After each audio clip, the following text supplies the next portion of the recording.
Muito bem.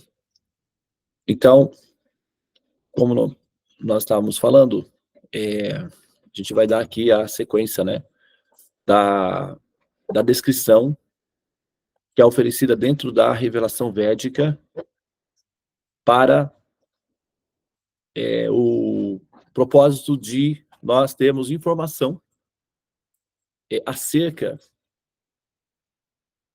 de quais seriam as nossas opções caso, né, eventualmente, nós tomássemos a decisão de fazer esse processo, fazer essa transição. Então, a gente sempre parte do princípio hipotético de que a realidade, ou seja, aquilo que nós percebemos como realidade,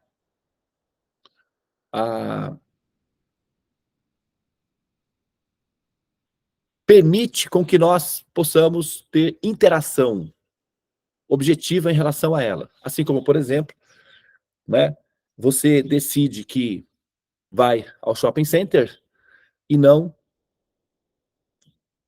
para a fazenda. Então, essa decisão é uma interação objetiva que você exercita pressionando o programa em andamento, que é o que nós chamamos de realidade. Então, partindo do princípio de que essa experiência é uma experiência observável, o que, portanto, faz com que a ideia que nós temos de realidade seja coerente, e estendendo essa probabilidade para as demais direções, incluindo aí a possibilidade de haver uma dimensão extra, que é o pós-vida, ou seja, a continuidade da consciência após a interrupção do personagem, que é o corpo. Então, considerando essa probabilidade de que nós sejamos almas e de que nós sejamos eternas, portanto, essa história não para aqui, e se nós quiséssemos interagir com essa continuidade de história, não necessariamente que nós pudéssemos já, em absoluto, determinar o destino dessa história, mas se nós pudéssemos, hipoteticamente, interagir com a história, com a existência, e nós pudéssemos contribuir com a construção de uma existência próxima ou futura, né, quais seriam as possibilidades ou opções que nós teríamos para fazer o nosso primeiro passo inicial? Por quê? É dito que aquele que sabe o que está procurando, ou aquele que sabe o problema que tem, já tem metade do problema resolvido. A maioria das pessoas tem problemas porque não sabem definir qual é o problema que ela tem. Após isso, o restante é a outra parte do problema, é a solução do problema. A primeira etapa é verificação de qual é o problema. A segunda etapa é a solução do problema. Então, aqueles que sabem o que estão procurando, eventualmente encontram o objeto com mais facilidade do que aqueles que não sabem o que estão procurando. Tá? Então, assim, fica muito mais seguro e muito mais tranquilo, do ponto de vista psicológico, a busca para aquele que sabe o que está buscando. Isso assim, não é uma informação esotérica que você precisa, sabe, se inspirar divinamente para entender, não. Isso é uma coisa muito prática, comum do dia a dia. Tá? Quando você sabe o que você está buscando, a vida fica muito mais fácil. Então, se nós considerarmos que nós somos seres holísticos, que nós interagimos com a criação, e dentro dessa criação existe a sequência, que é a continuidade do princípio consciência, ainda que haja a interrupção do corpo, tá? Então, quais seriam as opções que nós teríamos nessa fase? Caso nós tivéssemos tomado a decisão de interagir nessa fase, porque a maioria de nós o que faz é terceirizar essa responsabilidade ao Deus dará, ao destino, né? Assim, o que nós fazemos? Eu entrego na mão de Deus, eu entrego na mão da luz, né? Mas eu entrego na luz, eu entrego no universo. Então, essa entrega, essa terceirização, indica, naturalmente, uma ignorância daquilo que se está buscando, óbvio.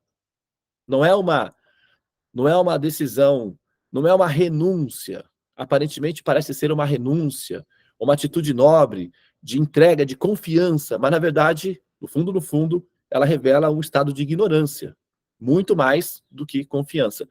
É que a confiança, nesse caso, vai entrar como um substituto, um paliativo da ignorância, mas não é necessariamente nesse nível essa entrega, que é uma confiança baseada no conhecimento, é uma confiança baseada na ausência de perspectiva. Então, nós temos que ter perspectivas. Isso é uma questão pragmática.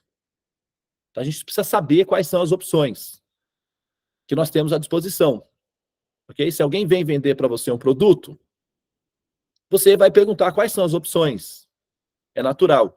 Baseado nessas opções, aí você vai fazer a decisão. E como é que você vai decidir? Você vai decidir baseado no seu poder de decisão em relação a quanto coeficiente você tem para fazer aquela decisão. Por exemplo, se chega um agente de turismo na sua casa para fazer uma visita e mostrar as opções. Então, tem lá algumas opções: Itália, Caribe, Grécia, etc. Ele vai apresentar as opções. Você terá total direito de optar em qualquer uma daquelas opções. Entretanto, o seu direito vai estar condicionado, seu livre-arbítrio vai estar condicionado ao coeficiente de poder de decisão que você tem. Se você não tiver poder de decisão pragmático para fazer o cruzeiro na Grécia, possivelmente a opção será Santa Catarina, que também é muito lindo. Tudo bem. Porém, a questão é que você precisa de coeficiente para essa decisão. Se você vai a uma concessionária, os carros estão à sua disposição. O atendente vai te tratar com todo respeito e vai te mostrar desde a Ferrari até o carro popular. E você terá o direito da decisão. Porém, a sua decisão vai depender do seu coeficiente acumulado. É assim que funciona na vida prática. Aquilo que nós chamamos de vida real, é assim que funciona. Tá? Nos processos teológicos, ou místicos, ou espirituais, funciona do mesmo jeito. Ah, porque eu tenho essa religião, porque eu escolhi aquela religião, porque eu escolhi esse caminho. As escolhas não são decisões absolutas. As escolhas são decisões baseadas no coeficiente intelectual que cada um de nós temos. Não são escolhas totalmente livres. E os condicionamentos culturais, como ficam? E os limites intelectuais, como é que faz? Esquece tudo isso e coloca o ser numa plataforma absoluta, como se ele tivesse o total poder de decisão consciente? É assim que funciona quando a gente vai numa concessionária comprar um carro? Só porque eu quero comprar um carro, eu posso sair de lá com o carro que eu quiser? É assim que funciona? Não é. Semelhantemente, na hora de optar por um caminho espiritual, por uma religião, por uma definição de existência ou de realidade, essas decisões são baseadas no coeficiente intelectual que cada um tem. Daí você vai fazer uma opção, de acordo com a sua capacidade de assimilação de dados. Agora, nada impede que você possa abrir a porta do Ferrari, entrar, sentar, sentir o cheiro do carro, mesmo que você não possa comprá-lo. Porque experimentação não significa domínio da decisão. Então você pode entrar numa loja de roupas caras, ou de bolsas caras. Uma vez, eu trabalhei numa loja, eu trabalhei numa empresa na Coreia do Sul. Nós fazíamos a manutenção dos equipamentos eletrônicos de sensibilidade, né, da segurança. A gente tinha que subir no teto. E, em certa ocasião, eu tive que descer numa loja. A loja era da Prada, no shopping mais caro de Seul, da capital da Coreia do Sul. Era uma loja da Prada. E quando eu desci da escada, eu me deparei com uma bolsa desse tamaninho. Era bonitinha a bolsa. $130 mil. Estava ali na minha frente. Era até desse tamanhozinho assim. 130 mil dólares. Eu peguei na bolsa, né? Eu tava com a luva, tirei a luva. Eu nunca ia ter outra oportunidade na vida, acho que, fazer aquilo. Tava sozinho, e eu tava trabalhando como segurança. Eu peguei a bolsa, olhei a bolsa, abri a bolsa. Era bonitinha a bolsa. Coloquei ela de volta. Mas eu não adquiri a bolsa, porque era muito caro para mim. E também não era o meu caso. 130 mil dólares. Tá? Então, você pode entrar numa loja da Prada, olhar as roupas, os sapatos, enfim. Você pode tocar, você pode até experimentar. Isso não vai ser proibido para você. Você não vai poder levar. Só vai poder levar de acordo com o coeficiente. Então, o que a gente está fazendo aqui é uma degustação, é uma experimentação. Não quer dizer que no momento você já tenha condições de adquirir esse produto. A decisão de ascender e entrar na transcendência não é uma decisão, um poder automático. Tá? Porém, degustações são permitíveis. Então, aqui agora, o que a gente vai fazer é justamente uma descrição, né, do que a gente já tem de opções, do comum, que é da nossa, vamos dizer assim, a nossa convivência, a nossa experiência, porque as questões védicas são recentes, né, nós estamos entrando agora nesse mundo védico. O que nós sabemos? Nós somos, né, frutos ou crias de uma dinastia que é fundamentada no cristianismo. Nós somos frutos do cristianismo. E nós não temos nenhuma assim, aversão em relação a isso. A minha mãe me ensinou: não se cospe no prato que se comeu. É falta de educação, é desrespeito. Falar mal da comida depois de tê-la comido e se alimentado. Então, nós não temos aversão ao cristianismo, às tradições das religiões. Nós temos gratidão e respeito, porque, afinal de contas, nós somos o que somos como consequência do exercício e do esforço que os nossos ancestrais fizeram para fazer o melhor que podiam. Entretanto, nós precisamos saber o que vai acontecer conosco a partir do momento que nós temos o poder de decisão para interagir com os nossos destinos. Tá? Então, o que nós temos à disposição é a partir da tradição onde nós estamos inseridas como almas. Vamos imaginar que nós fôssemos cristãos. Alguns são cristãos reformados, né? O catecismo é um cristianismo reformado pelo professor Allan Kardec. Nós temos cristãos xamânicos, que são sincretistas, né? Que fazem a simbiose com o xamanismo e o cristianismo, é o sincretismo, né? O espiritismo, as tradições africanas que são ortodoxas, tradicionais, que não fazem alusão, né, aos mestres e santos cristãos, que são especificamente originárias da África, que são os elementais, que estão ligados às diferentes, os guias e as entidades que regem, né, esse universo.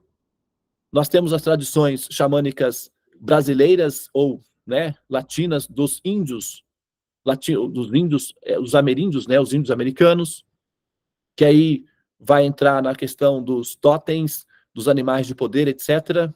Nós temos uma variedade que é comum à nossa experiência. Nós temos as variações do cristianismo, como os evangélicos, e nós temos a tradição predominante, que é o cristianismo fundamentado no catolicismo, né? No universalismo cristão católico. Tá? De todas essas daí, as tradições xamânicas, elas não vão apresentar uma teoria completa de ascensão, de transcendência. Normalmente, a opção é você imergir nos elementos naturais, né? Com a floresta, com os animais, e interagir aí com, né, os espíritos da floresta. Essa é a opção. A variação de como é que é e tal, uma coisa ou outra, aí vai depender dos diferentes tribos, né, que fomentam aí essas opções, tá? A gente tem que fazer uma descrição das opções que nós temos. Nós estamos passando, é superficial essa análise. Talvez você que tenha uma experiência mais íntima com a tradição, poderia dar detalhes mais específicos. Mas, de modo geral, para ter uma compreensão, é mais ou menos isso que acontece. As tradições xamânicas vão lidar com os elementais, a natureza, o espírito da criação, do vento, do ar, tá? do mundo dos espíritos. Tá? Como Krishna diz na Bhagavad Gita, aqueles que se ligam, se conectam e se alimentam do mundo dos espíritos, ao deixar o corpo, integra-se com eles. É uma opção. Tá tudo bem. Depois, né, nós temos as tradições do cristianismo reformado, que é o espiritismo kardecista. Tá? Aí você tem a opção de algumas áreas que são possíveis, como as mais conhecidas ou as mais popularmente assim reconhecidas são as colônias, chamadas colônias, que basicamente são hospitais reformatórios, né, num nível de sofisticação superior às formas humanas, com tecnologias um pouco melhoradas, um pouco não, né, relativamente melhoradas em relação às tecnologias humanas, mas é basicamente um hospital sofisticado, onde você vai, se trata e depois retorna à condição humana. De um modo geral, é isso. Algumas, a partir dali, ascendem, vão para outras áreas um pouco mais superiores, mas não está descrito nada sobre essas áreas superiores, só se fala que alguns espíritos superiores vêm e interagem com eles ali dentro das colônias, mas não tem descrição dessa realidade para além das colônias. Então, as colônias seriam um ponto de parada, um ponto de chegada. Pelo menos a descrição para por aí. De um modo geral, é assim. Algumas variações de planetas que você pode ir, né, como alguns planetas que você pode residir, muito parecido. As descrições desses planetas são muito parecidas com as descrições dadas pelos gregos ao descrever o céu para os gregos. O céu dos gregos chama-se Campos Elíseos. Se vocês já ouviram falar, são os Campos Elíseos. É muito semelhante à descrição, por exemplo, que se dá de um espírito que foi viver num planeta de intelectuais artistas, como talvez Júpiter ou qualquer outro planeta assim. É a descrição dos Campos Elíseos.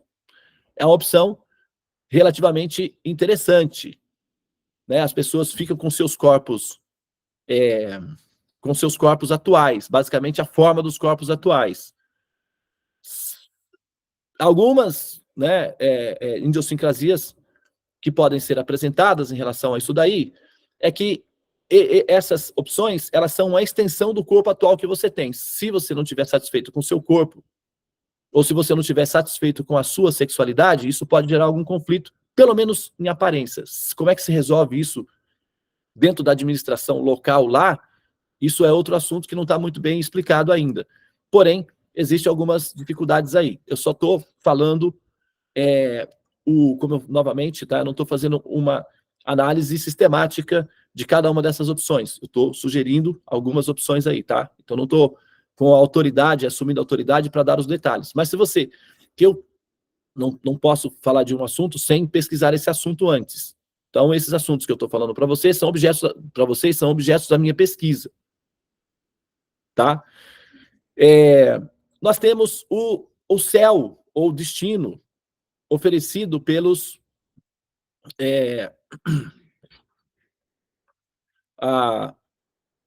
cristãos evangélicos, por exemplo. Né? Então, você tem a descrição, é uma cidade, basicamente uma cidade, ok? Que é uma cidade a geometria dela é quadrada, então ela tem um limite dentro do espaço do tempo, é dourada, né? E tudo é de ouro, é um lugar bastante assim sofisticado também, né? Não se fala de animais, de fauna, de variedade de vida, só se descreve que é uma cidade dourada, e as pessoas, quando entram nessa cidade dourada, permanecem numa experiência de paz eterna, e ali dentro teria, então, Deus que estaria sentado num trono, com Jesus sentado do lado, e todas as demais habitantes dessa cidade permaneceriam em estado de graça, oferecendo orações para esses seres reais, né? Então, o ser que fosse admitido nesse ambiente encontraria essa realidade ali, tá? Não está descrito, não está informado sobre se há famílias, se as pessoas conversam, se elas se divertem entre si, se elas, né, se banham, ou tem esportes, ou tem momentos de lazer. Não está descrito essas funções, tá? Essas variedades. Só se informa que tem uma cidade dourada e que as pessoas que são piedosas ou temerosas, tementes a Deus, né, crentes em Deus, como eles chamam, serão admitidas nessa cidade dourada, e as demais que não são irão para, né, o que eles chamam lá de o fogo do inferno, para serem a combustível para manter o inferno aceso pela eternidade. Ou seja, as pessoas vão ficar queimando lá. Então, não é uma opção meio, né, assim, o pessoal procura evitar essa segunda opção aí de não poder entrar na cidade dourada, que seria, no caso, a Jerusalém original, porque ou você entra, ou então, né, você vai virar combustível. E isso não é uma boa opção. Então o pessoal se esforça muito para poder entrar nessa cidade dourada. Só que não tem descrição de como é que é lá dentro, como eu disse, tá?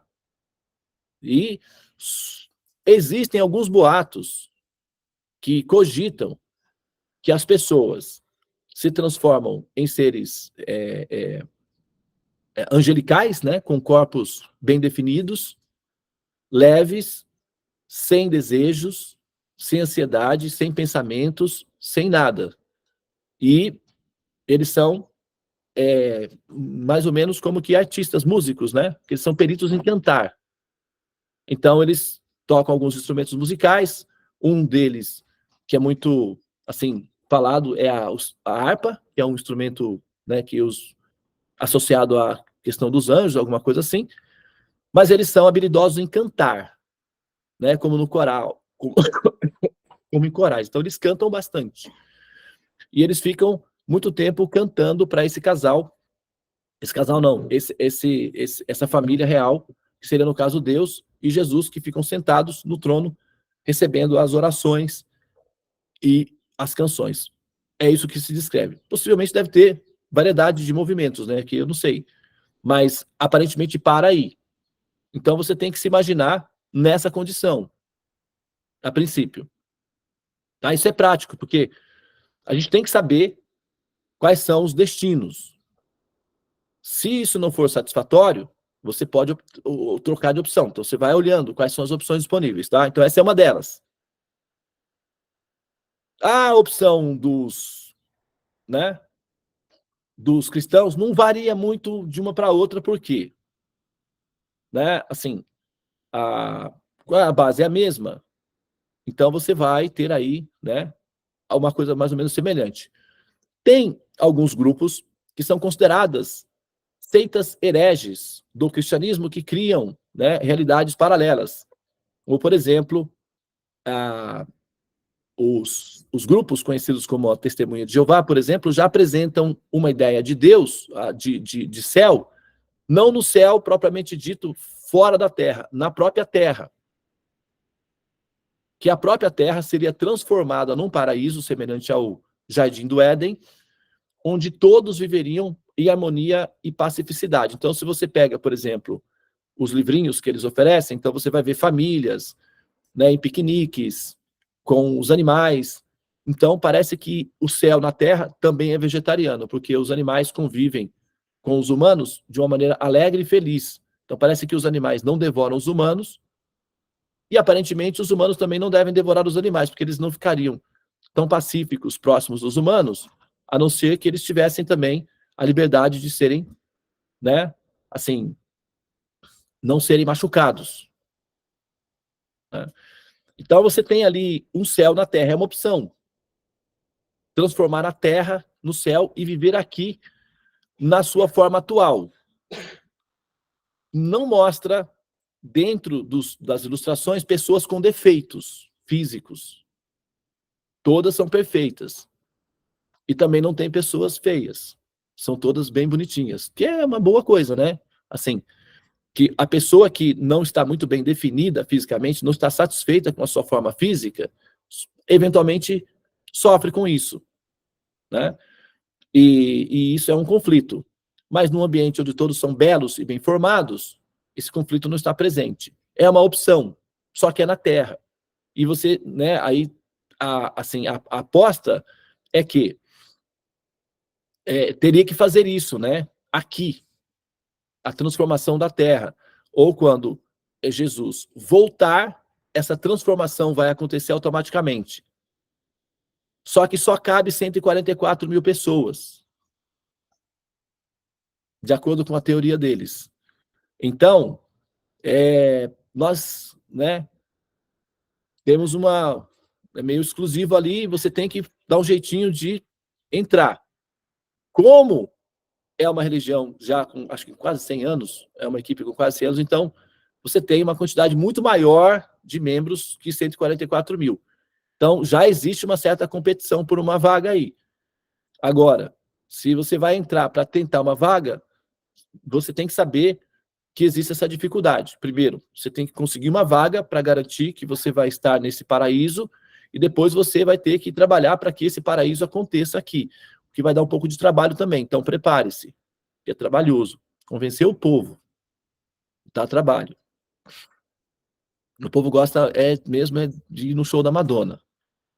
E aí é complicado, entendeu? Transformar a Terra nesse ambiente. Não tô questionando a probabilidade, porque todas as possibilidades são possibilidades que o algoritmo contabiliza. Eu não estou nem negando essa possibilidade. Só que é trabalhosa e as vagas são limitadas. Tá? Mas é uma opção. São aproximadamente 144 mil pessoas que são aceitas. As demais variações evangélicas, todas elas têm a mesma vertente da Cidade Dourada. Tá? Agora, os muçulmanos, né, existem alguns boatos. Não está nada muito bem confirmado. Né? Eu já conversei com alguns islâmicos e cai muito no campo dos mistérios. Tá?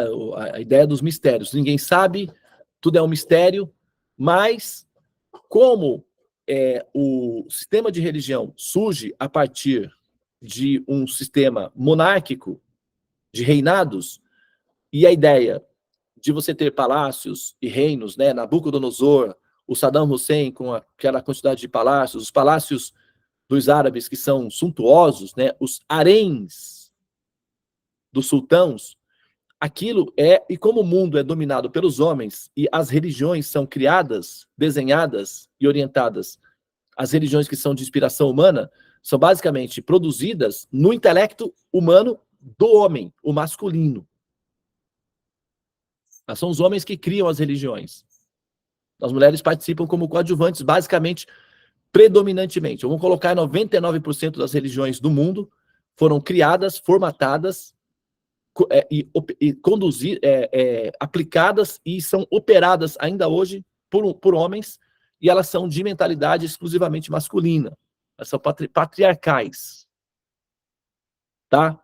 Então, para um homem, que é aquela história, né? Quem conta a história, conta como quer, né? Ou, né? O vencedor conta a história, como se diz. E nesse caso, os homens são os vencedores. E eles então vão descrever o céu de acordo com a mentalidade de um homem. Então, para os homens, o céu, todo o sonho não de todos os homens, mas da maioria deles, é serem ricos, bonitos, para terem muitas mulheres. E eu não estou mentindo para vocês. Podem perguntar aí por aí, vocês vão saber que é mais ou menos isso mesmo. Inclusive, tem um conceito hoje de, eles falam, Sugar Daddy. Sugar Daddy é um homem rico que pode contratar garotas jovens, meninas, basicamente. Essas meninas, elas são contratadas, têm contrato, assina tudo, e elas vão ser as noivas deles por um período, seja um dia, 10 dias, um mês, um ano. E elas são pagas como um contrato de empresa. Chama Sugar Daddy. Alguns desses homens muito ricos têm uma garota em cada país, onde eles viajam. E isso é aceito entre as meninas, porque é um contrato de trabalho. Então, elas não têm conflitos psicológicos de relacionamentos entre elas. Então, um homem que tem várias noivas, e as noivas estão plenamente satisfeitas, porque recebem por esse trabalho. Basicamente, era isso que acontecia no harém. O sultão mantinha essas meninas de maneira suntuosa, talvez daí por aí que veio para sultão, né, que é suntuoso, talvez, eu estou especulando, tá? Não tenho certeza. Mas, assim, nesse período ancestral, a vida era muito dura no campo, tá? Não havia muitas facilidades, era meio brutal todo o sistema, era muito difícil, e uma garota ser elegida pelo rei, pelo sultão, sheik, será que seja, para ir viver no palácio, isso para as famílias era uma dádiva, porque a família também recebia royalties de manutenção por isso. Então todas as famílias queriam ter uma filha escolhida pelo rei para viver no palácio, como uma das noivas do rei. E as meninas também aspiravam a essa fantasia, de fazerem parte do harém, para viver no palácio, para fugir da vida no campo, das camponesas e tal. Então, um rei tinha muitas meninas, que são as noivas do rei ou esposas do rei, e ele constituía ali um harém. Algumas delas, alguns dos reis, tinham 300, 400.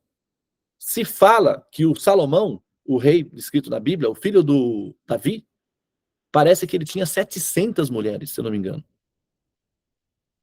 Né? Então, aí como é que faz?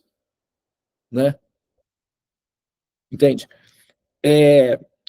Essa é a aspiração dos homens de poder. Eles querem ser ricos. Aí, nesse caso, não há questão da beleza, até porque os homens pobrezinhos, eles não são muito favorecidos com esse atributo. Alguns é que escapam, né, de um destino cruel e ficam mais ou menos assim toleráveis. Mas, sendo francos com vocês, a maioria de nós luta sinceramente pela vida.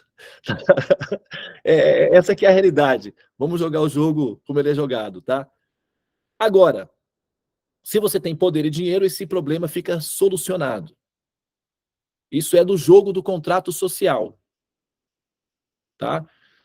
É claro que todos nós buscamos uma relação de amor, né, de compatibilidade e tal. Porém, o jogo geral é que se você tem poder e dinheiro, as deficiências ou as limitações são automaticamente superadas, o que faz parte do jogo também. Sem hipocrisia nenhuma, isso faz parte do jogo, tá? E às vezes tem pessoas que não são muito belas, mas são graciosas internamente, são gentis, são amorosas, e também isso supera um pouco as limitações, né, da beleza física. Tudo bem. Agora, com o rei pode ter muitas mulheres, e as mulheres aparentemente vivem ali de forma confortável e segura, né, sob os cuidados do rei, isso parecia ser uma ideia de céu, tanto para os homens quanto para as mulheres. Não porque as mulheres necessariamente gostassem, mas porque era a garantia de uma vida confortável e segura, porque no palácio elas não seriam estupradas, violentadas, escravizadas, sabe? Elas não sofreriam violências porque elas seriam protegidas pelo rei. Então era uma garantia de segurança física, bem como alimentos e recursos. Além do que, os reis ofereciam para as suas esposas joias, ouros, presentes, roupas, e isso deixa as meninas mais ou menos calmas, quando são, né, assim, tem bastante presentes e variedades. Então, para elas também não era uma coisa assim, naquela época, tá? A gente trazer para agora parece um absurdo, mas volta no tempo, na cultura, vive um momento cultural. Para elas, essa era uma opção muito boa. Voltando lá atrás, tá? Ah, mas Devananda, você tá fazendo... Não, nada disso, gente. Isso é uma análise, é cultura, tá? Volta lá atrás, olha lá no fundo, aí você vai ver que isso faz sentido, tá? Por isso é que havia comércio de mulheres. Os pais vendiam suas filhas meninas para famílias que tinham posses, tinham riquezas. Isso não tinha muito a ver, necessariamente, com vender um produto, mas também garantir uma segurança para a filha. E as famílias faziam o que podiam, era um tempo difícil. Então, essa ideia de céu também foi vendida. Hoje é muito comum, né? A gente tem esse jargão, tá? Isso é assim, superficial. Porque o céu, para o muçulmano, é ele ter um mini harém com algumas mulheres virgens, principalmente para aqueles que morrerem em batalha ou se sacrificarem. Por quê? No período em que o islamismo foi estabelecido, o momento era bruto. Tudo era no fio da espada. Os reinados eram violentos, brigavam entre si. Então, enaltecia-se o herói guerreiro. Aquele que tivesse na predisposição de ir à luta pelo ideal, morreria, mas seria compensado com um mini harém, que era a aspiração de todos os homens. Como a religião foi formatada por homens, então o céu ficou assim. E as mulheres não se incomodaram tanto, porque era a garantia de segurança também para elas. As mulheres normalmente são mais frágeis, mais assustadas. Então, uma garantia de segurança, o melhor que se tinha no momento, e meio que caracterizou essa ideia. Mas é um céu criado por homens, tá? Então, para homens, talvez não seja uma opção tão ruim assim. Agora, eu não sei se as mulheres atualmente, né, adeririam a esse sistema também. Eu não sei exatamente. Só que, veja bem, a maioria dos islâmicos com quem eu conversei vão dizer para mim que isso é mitologia, isso é criação do povo, é folclore. Aparentemente, quando a gente olha no processo histórico, tem a ver com uma ideia folclórica, sim, porque se você olha como é feito a história e você transfere isso para a ideia de Deus, bate. Então parece ser realmente um folclore, uma mitologia criada pelos homens para incentivar outros homens a quererem ir para o céu. E como os homens é que controlavam tudo, então a prioridade era o céu dos homens. Mas, como eu disse, a maioria dos islâmicos e muçulmanos preferem a opção do mistério, de que ninguém sabe como será. Então é tipo, aquela história, né? Você sabe aqueles, tem o Amazon, tem uns grupos aí que falam assim, compre uma caixa surpresa. Custa tanto, você vai receber um presente surpresa. No shopping aqui de Pinda tinha tem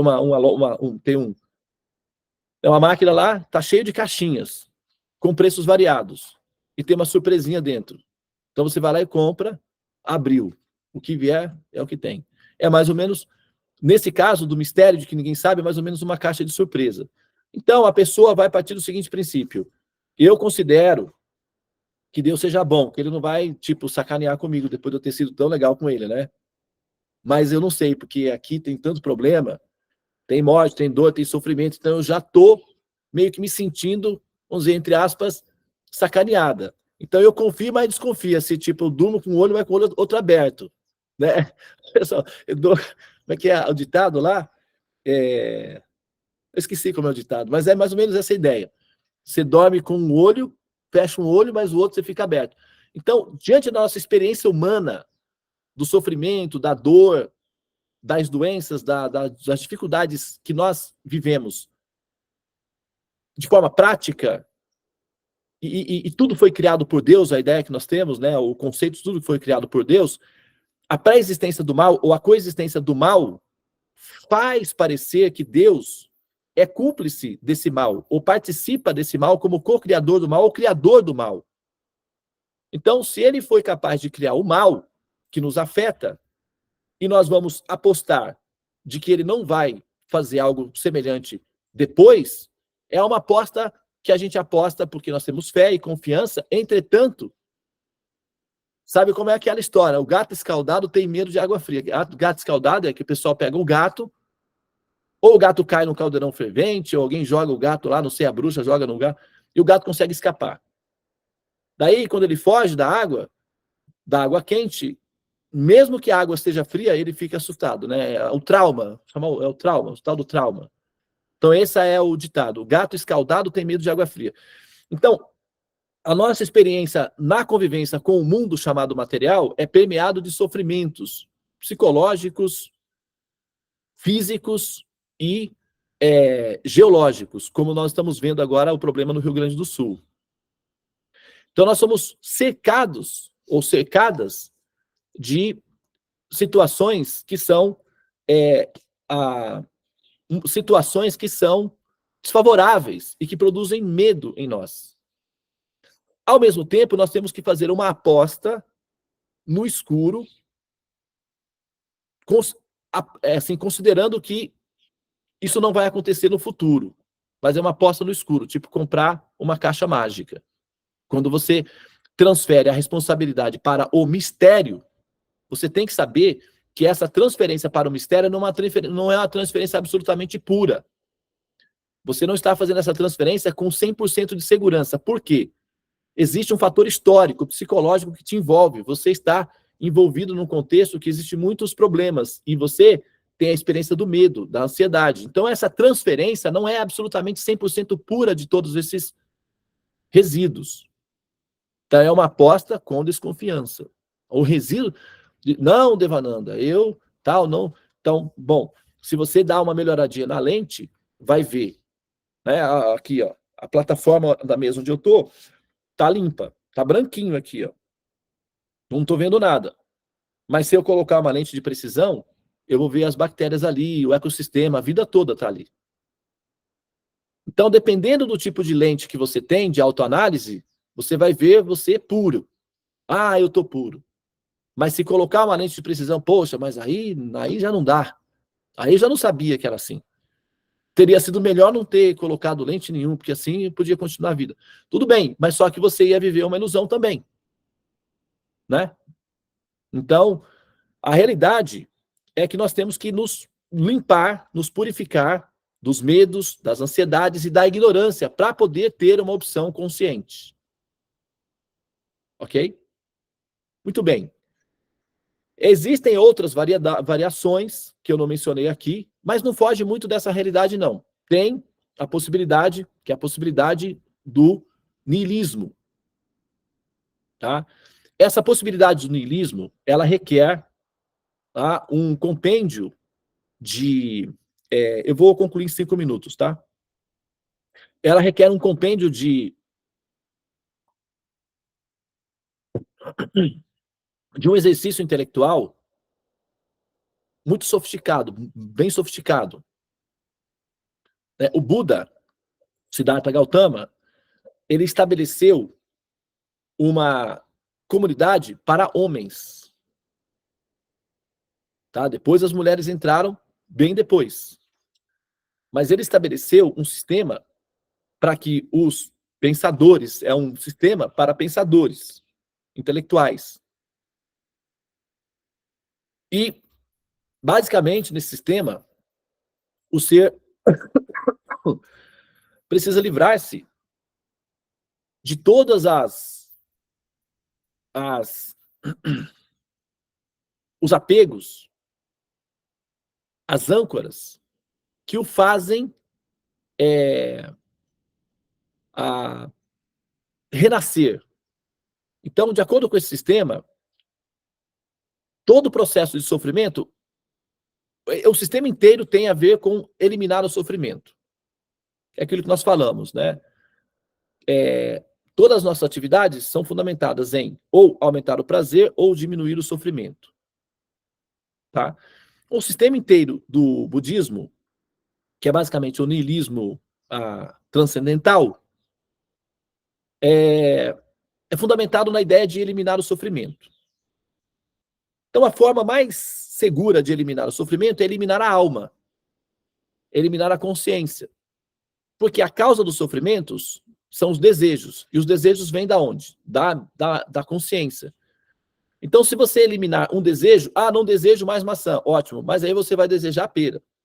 Mas eu também não desejo pera. Mas você vai desejar alguma coisa. Então, a mente não para de desejar. E a mente é um subproduto da consciência. Então, a melhor forma de eliminar os desejos é eliminando a consciência. Eliminando a consciência, basicamente, você também elimina o quê? A alma. São chamados Atmahas, que são os matadores da alma. Ou seja, elimina a ideia de existência ou alma sai da operação, os desejos automaticamente são também eliminados. Então, essa imersão no nada, ou essa entrega no absoluto, no zero, no vazio, no niilismo, no nada, basicamente é uma cessação da existência absoluta, radical. E para você conseguir esse efeito de eliminar o impulso de existência, ou seja, o ato de existir, você precisa de uma série de recursos, de decisões intelectuais muito bem elaboradas. Por exemplo, só para dar um exemplo, tem países na Ásia, o Japão é um país experimental nesse sentido, que, por exemplo, aqui as pessoas se suicidam. Outro dia um rapaz pulou do viaduto, atrapalhou o trânsito, causou acidente. Uma pessoa vai, se enforca num hotel, num quarto de hotel, atrapalha o negócio do cara, do hotel, tá, sabe, estraga tudo, não tem nada a ver. Pessoas, né, acabam criando problemas para os demais também. O Japão, que é um país bem organizado, tem, né, pouco espaço e tal, as pessoas se suicidam muito lá. Então, o governo vendo esse problema, porque aí cada vez que faz um suicídio, você atrapalha muitas outras pessoas. Então, o governo vendo esse problema, criou um sistema, está criando, né, um experimental, um mecanismo em que você, querendo se suicidar, o governo reconhece o seu direito de fazê-lo. Ele vai dar toda a assistência que você precisa. Então, eles criaram máquinas em que você entra, respira um gás e falece. Então, o governo vem, recolhe o corpo e tal, e faz todo o processo. Você só tem que pagar uma taxa. Tem injeção, coloca o braço, vem uma maquininha, aplica uma injeção de potássio, a pessoa dorme, eutanásia, não tem problema. O que a pessoa precisa fazer é assinar os documentos e responder a um questionário psicológico antes, para ter certeza de que ela quer aquilo. Eles têm lá um programa, né, de assistência psicológica para inibir a pessoa de realizar aquele ato. Mas se a pessoa estiver determinada, é só ela assinar o documento e pagar a taxinha. O governo recolhe o corpo para não haver distúrbio público. Eu acho que, aparentemente, pelo menos isso é pragmático, porque senão a pessoa pula do viaduto, machuca alguém que não tem nada a ver com a história dela. E aí não é suicídio, é genocídio, ou é assassinato. E você não vai morrer sozinho, você vai matar outras pessoas. É perigoso. Só vai na frente do trem, ou vai na frente de um caminhão. Né? Então, quer dizer, assusta as outras pessoas, perturba os demais. O governo japonês, percebendo que isso gera distúrbio social, criou esse mecanismo, tá, nesse processo. Então, o niilismo radical absoluto é mais ou menos parecido com isso. Você quer eliminar a alma por completo? Tem certeza? Então, os protocolos exigidos são esses. Então, é um sistema muito austero de meditação, de austeridade, de práticas e tal, que exige muito do físico. Atualmente, existem mulheres também que participam desse processo, mas o resultado final do céu nihilista é a cessação da existência, que aí acaba todos os desejos, teoricamente, inclusive os desejos de felicidade. E então, eu tenho um amigo meu, que é um monge budista de muitos anos. Ele é um cara muito feliz. Então, eu eventualmente perguntei a ele qual é o motivo da sua felicidade. E ele uma vez declarou para mim, francamente, o maior motivo da minha felicidade, apesar de eu viver num mundo cheio de infelicidades, o maior motivo é que eu sei que eu deixarei de existir e nunca mais serei infeliz. Então, eu sou feliz por saber que nunca mais serei feliz. Bom, faz sentido. Só que o resultado é a eliminação da própria existência. É uma aposta que requer muita segurança psicológica e muita capacidade de entender essa decisão a longo alcance. Então, é basicamente uma decisão para intelectuais muito bem elaborados. O povão geral não entende essa função absolutamente. Eles entram para uma religião e vão praticando a religião porque eles querem um céu também. Todos querem um céu. Daí você tem as diferentes seções de céus budistas, que são paraísos celestiais. Na verdade, uma cópia do hinduísmo, os céus budistas. Mas o céu absoluto, radical, na origem dos ensinamentos de Siddhartha Gautama, é a cessação da existência. Tá? Então, gente, olha, hoje o que nós fizemos, tá? Aqui na nossa aula de hoje, foi fazer uma verificação dos dados. Não para por aí, você pode fazer a sua pesquisa pessoal. Tá? Você tem uma variação muito grande aí. você pelo menos tem que saber quais são as opções que estão à disposição para você. Então, eu fiz aqui uma média geral para que vocês compreendessem que existem algumas variações. E qual é a sua definição? Você está, Devananda, eu estou terceirizando para o destino. Estou ao Deus dará. Estou deixando, assim, eu aderi ao sistema do Almir Sater. Eu deixo a vida me levar, porque, né, eu já tive pressa, e agora eu estou assim, deixei. É uma opção. Mas aí, isso também indica que você não sabe exatamente para onde está indo. Como o Raul disse, né? É um caminho que eu escolhi, é fácil de ir, porque não tem onde chegar, não tem para onde ir. Então, tá tudo bem. Então, essas opções também são, né, à disposição. Mas você tem que ver, não é obrigado a aderir a nenhuma delas, tudo é uma análise, nós somos analistas, nós estamos analisando a nossa vida, a nossa existência, quais são as nossas opções. E aí está. As opções gerais. Eu não falei ainda nada sobre as opções descritas na revelação védica. Não falei. Vai ser falado na próxima aula. Ah, mas Devananda, mas você faz muito mistério. Mas você também faz. Todo mundo faz, eu faço, todo mundo faz. A Globo faz, a série que você assiste faz. E você não reclama, você vai reclamar de mim. Me tolere, me aguente. Porque assim, na verdade, isso daí tem que ser feito dessa maneira, porque não adianta eu fazer esse salto, já fazendo a descrição das opções védicas, porque a sua cabeça está cheia de coisas, ideias, e aí como é que fica? Essa descrição vai entrar você vai jogar lá no sótão, lá no meio de um monte de outras coisas, e vai ficar assim. E essa informação é muito valiosa para ser tratada dessa maneira. Então eu estou, pelo menos do meu ponto de vista, como representante dessas informações, garantindo que essas informações serão olhadas com a dignidade e a nobreza que elas merecem. Para não parecer só mais uma derivação do intelecto humano. Apesar de que o algoritmo não rejeita nenhuma dessas possibilidades. Porque para o algoritmo, tanto faz o que você quer. O que o algoritmo quer é que você evolua. Se você quer evoluir com asas, ou com uma perna só, ou com um olho só, ou sei lá, para o algoritmo tanto faz. Ele só quer saber que você evolua do ponto de vista moral, do ponto de vista do desenvolvimento da consciência, para que você tenha uma ideia ou um humor altruísta em relação à criação. Só isso que o algoritmo quer. O que você quer, para onde você quer, qual é a cor que você quer, para ele tanto faz. Para ele é tudo números de série, só isso. Então, colônia, cidade dourada, espíritos da floresta, para o algoritmo isso é indiferente. A decisão é sua. Ele projeta uma realidade para acolher você e continuará dando treinamentos. Tá? Agora, você é que tem que saber o que você quer. Tá? Então, Krishna diz na Bhagavad Gita, mais uma vez, aqueles que amam, que ancoram, que se conectam com os ancestrais, vão renascer entre eles. Agora, vocês devem saber que renascer entre os ancestrais é renascer na Terra, normalmente. Você não vai encontrar muita coisa diferente não, tá? A Elis Regina, certa vez cantou, alô, alô, marciano, aqui quem fala é da Terra. Ó, para variar, estamos em guerra. Quer dizer, a coisa não muda. Se você mudar há 2000 anos atrás, você vir... É isso. A humanidade é regida, a cabeça da humanidade é regida pelo princípio Marte, que significa marcial. São guerreiros. Eles são meio violentos, nervosinhos. E aí, é isso que você vai encontrar. Ancestrais.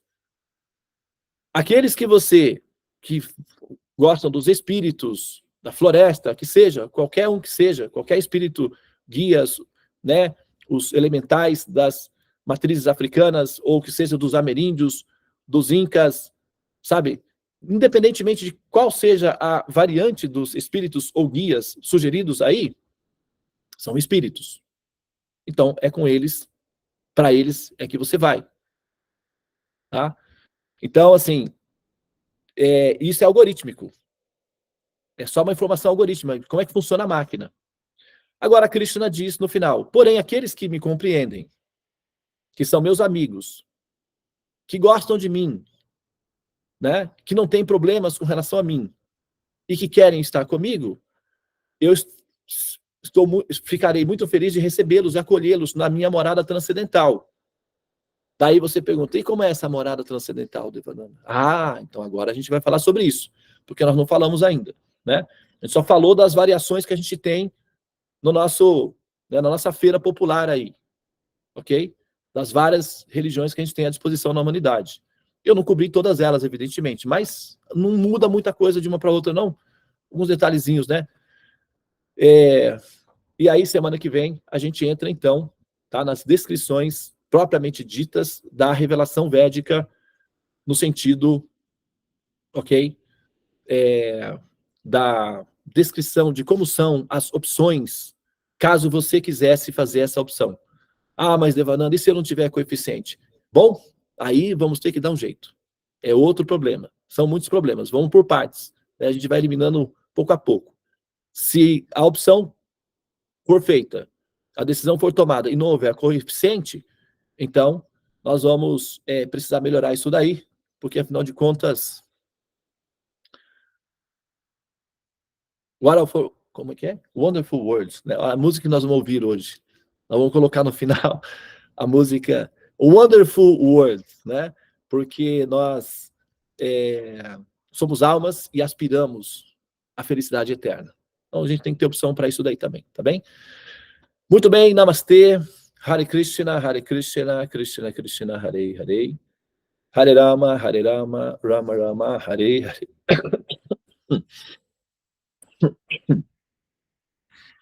Ó energia suprema, amor divina, ó Mahamantra, libertador do ser, desperta-me, eleva-me, envolve-me, protege-me. Hare Om Shanti, Namastê, Om Tat Sat, Hare Krishna. Então eu vou passar, tá?